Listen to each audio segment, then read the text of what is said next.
अब मैं आदरणीय सुरेश चौहान जी से, सुदर्शन न्यूज से है, जो अनुरोध करूंगी कि वे आए और अपने शब्दों से, अपने उद्गारों से हम सबको लाभान्वित करें। आदरणीय सुरेश चौहान जी।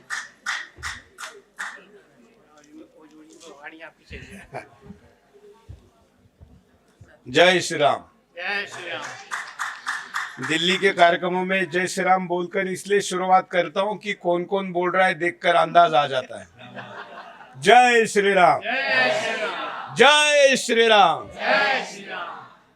आदरणीय मंच, परम पूजनीय जगत गुरु शांतिगिरी जी महाराज, अन्य उपस्थित सर्व सम्माननीय बुद्धिजीवी, मैं सामान्यतः भाषाओं के, राज्य के और जाति के कार्यक्रम में नहीं जाता, लेकिन हिंदी जहां बुलाती है वहां सबसे पहले पहुंच जाता हूं, क्योंकि हिंदी केवल भाषा नहीं है। हिंदी इस राष्ट्र का एक ऐसा शस्त्र है जो इसको जोड़ता है और इसके दुश्मनों को पराजित करता है। परम पूजनीय शांतिगिरी महाराज जी को आज के कार्यक्रम में इसलिए भी लाया कि वह और मैं जिस महाराष्ट्र से हूं वहां पर आजकल हिंदी भाषा विरोधी आंदोलन चल रहा है, तो हम महाराष्ट्र में यहां विज्ञान भवन से संदेश दे सके कि हम हिंदी भाषाओं वालों को गले मिलने गए थे। वैसे मैं सामान्यतः बहुत ज्यादा बुद्धिजीवियों के कार्यक्रम में नहीं जाता, लेकिन आप लोग केवल बुद्धिजीवी नहीं है, आप हिंदी के सैनिक हैं, इसलिए भी आया हूं। मैं हिंदी के सैनिक इसलिए भी कह रहा हूं, और दीनदयाल जी का नाम है, और दीनदयाल जी पर हिंदुस्तान के किसी मीडिया हाउस ने सबसे ज्यादा अगर कंटेंट दिखाया है तो सुदर्शन न्यूज है। एकात्म मानववाद पर बात होती है, अभी मेरे पहले भी वक्ताओं ने कहा, लेकिन मैं, आप माननीय बुद्धिजीवी लोग हैं, कुलपति है, विद्वान है, इतने देशों से आए हैं, एक शब्द मुझे यहां खींचकर और लाया है। वो आपके यहां पर लिखा हुआ है दार्शनिक अनुसंधान, मतलब आप दर्शनों का अनुसंधान भी करते हैं ना। तो एकात्म मानववाद और हिंदुस्तान की समस्याओं में एक अनुसंधान की जरूरत है। मैं दीनदयाल जी के दृष्टिकोण पर प्रश्न नहीं उठा रहा हूं, तो बड़े दिव्य महापुरुष थे, लेकिन एकात्म मानववाद तो मानवों के साथ हो सकता है। आज हिंदुस्तान में दानव बढ़ रहा है, उसका विचार आपने क्या किया है? क्योंकि वसुधैव कुटुंबकम की भावना देने वाला ये हिंदुस्तान, उस विचारधारा के दीनदयाल जी, इन्होंने नहीं सोचा था कि हिंदू कल जाकर बच्चे कम पैदा करेगा, इसलिए संख्या में घटेगा, और फिर ऐसी स्थिति आ जाएगी कि हिंदू को मानव नहीं काफिर मानने वालों की संख्या बढ़ेगी। तब क्या होगा? आप मेरे लिए बुद्धिजीवी है, हिंदी भाषा के सैनिक है, अच्छे विद्वान है, भविष्य पर सोच रहे हैं, लेकिन भाषा तो तब बचेगी ना जब हिंदुस्तान बचेगा। हिंदुस्तान का पाकिस्तान होगा तो हिंदी नहीं बचेगी, और अगर हिंदुस्तान का पाकिस्तान होगा तो फिर मानवता भी नहीं बचेगी। तो मानवता के लिए मानवता की रक्षा करना भी तो जरूरी है। एकात्म मानववाद तभी यशस्वी होगा जब सभी दूर, कम से कम 100% नहीं, लेकिन बहुसंख्यक और प्रभावी मानव होगा। अब एक यूनिवर्सिटी का उल्लेख करके यहां पर उन्होंने थोड़ा सा तंज कसा था कुलपति महोदय जी ने। हम सामान्यतः मानते हैं कि डॉक्टर, प्रोफेसर, ये सब लोग विद्वान और सुशिक्षित होते हैं, और सुशिक्षित होने के बाद वो किसी को काफिर नहीं मानते और किसी की हत्या करने का नहीं सोचते। लेकिन स्थिति बदली हुई है। मैं केवल जो बोल रहा हूं उसके संदर्भ के लिए करंट वाला मुद्दा बताता हूं कि अब तक तो आतंकवाद के मदरसे होते थे, लेकिन अब आतंकवाद की यूनिवर्सिटियां हो गई है।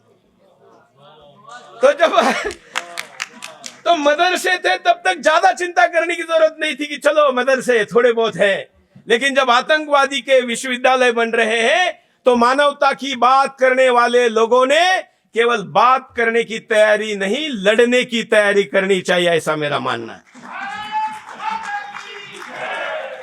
क्योंकि भाषणों से नहीं होने वाला। केवल ध्यान रखना, आप उस विचारधारा के सामने खड़े हैं जहां पर विचार करना मना है, वहां पर जानना नहीं है, वहां पर केवल मानना है। और आप तो अनुसंधान करने वाले हैं। क्या आप उसमें अनुसंधान कर सकते हैं? वहां तो कॉमा और फुल स्टॉप का भी अनुसंधान नहीं हो सकता। हो सकता है क्या? जरा बोल के दिखाइए। आज सर तन से जुदा का नारा निकल जाएगा। तो अनुसंधान भी आप तभी कर पाएंगे जब तक हिंदुस्तान में हिंदू रहेगा, हिंदी रहेगी, तभी तक कर पाएंगे। आपको मेरा भाषण कम्युनल लग रहा होगा, कुछ लोगों के चेहरे में पढ़ रहा हूं, पत्रकार हूं, लेकिन एक ध्यान रखना, ये सारे बुद्धिजीवी तब भी थे। पत्रकारों के बारे में कुछ लोग कहते हैं, नवोदय जी, वो कहते हैं कि जब शस्त्र ना चले तब कलम निकालो, सुना है ना आपने? लेकिन हाँ, अखबार निकालो, कलम निकालो, उसी का मतलब वही हो। हाँ, अखबार निकालो। लेकिन इस देश में बहुत बड़े बड़े बुद्धिजीवी रहे, लेकिन जब कोई तलवार लेकर आया और गर्दन पे रखा तो पेन और अखबार नहीं बचा पाया। ध्यान रखना, केवल तलवार और शस्त्र ही बचा पाएगा। यह आपको इसलिए एक हाथ में शस्त्र और एक हाथ में शास्त्र, इस देश की परंपरा रही है। लेकिन हमने शस्त्र रख दिया, हमने कहा कि समस्या आएगी तो 100 नंबर पर, 112 नंबर पर डायल करेंगे और बच जाएंगे। लेकिन अभी नागपुर में दंगा हुआ, लेटेस्ट उदाहरण दे रहा हूं। नागपुर के दंगे में इतने ज्यादा जिहादी थे कि लोग पुलिस को फोन करते रह गए। पुलिस ने कहा कि पूरे नागपुर में मिलके इतने पुलिस नहीं है कि हम सारे मोहल्ले में भेज पाए। तो कुल मिलाकर मानवता वालों ने दानवों से लड़ने की तैयारी का चिंतन भी आप लोग करें, यह मैं आज के मंच से कहना चाहता हूं। उसके बिना कुछ नहीं होने वाला, अन्यथा हम चिंतन करते रहेंगे। परसों में काशी में था, जैसे प्रभु रामचंद्र जी के जन्म स्थान पर बने मंदिर का मॉडल का उद्घाटन बहुत पहले विश्व हिंदू परिषद ने किया था और वही मंदिर वहां बना। वैसे ही जो ज्ञानवापी मंदिर था, उसका मॉडल के उद्घाटन के लिए मैं गया था। तो काशी के विद्वान थे, भाई काशी के पंडित तो होते ही है, इसमें कोई दो राय नहीं है। मैंने कहा कि काशी के पंडित इतने विद्वान थे कि आकाश में, ब्रह्मांड में कौन सा ग्रह कहां चल रहा है, उस आधार पर मनुष्य पर, प्राणी पर, जल पर क्या असर पड़ता है, इसका ज्ञान उनको था क्या नहीं? था क्या नहीं? मैं आपकी सहमति चाहता, था क्या नहीं? लेकिन जिन पंडितों को इतना ज्ञान था कि ब्रह्मांड में कोई ग्रह कहां पर घूम रहा है तो उसका असर यहां क्या होगा, उससे जीवन में क्या स्थित्यंतर आएंगे, प्रत्यंतर आएंगे, उनको यह ज्ञान नहीं था कि कोई तलवार लेकर आएगा और काशी विश्वनाथ का मंदिर तोड़ना चाहेगा तो उसको कैसे बचाया जाए। तो मंदिर बच पाया क्या? नहीं बच पाया। तो आपका एकात्म मानववाद, आपकी भाषा, आपका राष्ट्र तभी तक बचेगा, क्योंकि दीनदयाल जी तो कहते हैं कि राष्ट्र कोई जमीन का टुकड़ा नहीं है, राष्ट्र जीती जागती सत्ता है। तो राष्ट्र का तो झंडा होता है, राष्ट्र का एजेंडा होता है, राष्ट्र का नेता होता है, राष्ट्र का समाज होता है एक धारणा में सोचने वाला। क्या आज राष्ट्र का एक दिशा में सोच है? दुर्भाग्य से नहीं है। और ये विरोधाभास निर्माण करने वाली विचारधाराओं में अनुसंधान करने का आह्वान मैं आपको करता हूं। आपने मुझे बुलाया, इसके लिए आपका धन्यवाद देता हूं।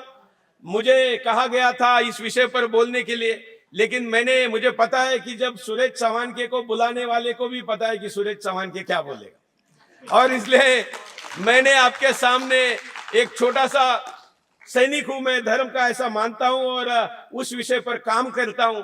मेरी बात कुछ लोगों को अब यहां पर भले ही समझ में ना आए, लेकिन जब वो विचार करेंगे, अपने आसपास का परिवेश देखेंगे, तो निश्चित तौर पर उनको भी समझ में आएगा। आप सभी को इस चिंतन के लिए बहुत बहुत शुभकामनाएं। मुझे एक कार्यक्रम में जाना है, इसलिए मंच का प्रोटोकॉल तोड़ते हुए मैं आपकी अनुमति लेता हूं। नमस्कार।